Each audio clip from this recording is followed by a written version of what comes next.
Welcome to Not Milk Never Milk. Subscribe if you're lactose intolerant. You start by positioning the yoke and bodice with right sides together.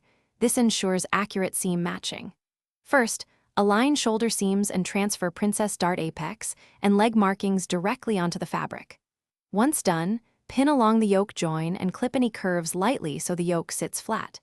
Make sure to preserve your 1/2 seam allowance and double-check grain line alignment. Accurate marking prevents distortion later, and pressing now establishes a clean base for sewing the princess. You now sew the princess dart through both yoke and bodice layers so the shaping is continuous. Begin at the dart leg and stitch steadily toward the apex, easing slightly if the curve resists.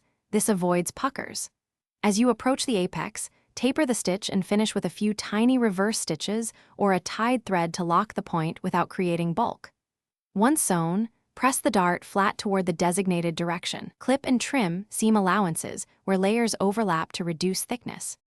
You finish by understitching or top-stitching the yoke seam so the seam allowance stays against the yoke and the princess line reads cleanly. Trim and grade seams, shorten the yoke seam allowance and keep the bodice allowance longer to reduce bulk, then turn and press. Try the garment on a form to confirm the dart shaping. If it pulls, let out the seam a hair and repress.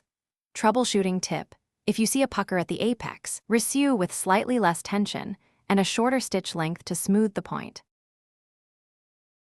Thanks for watching. If this was helpful, leave a like and consider subscribing. See you next time.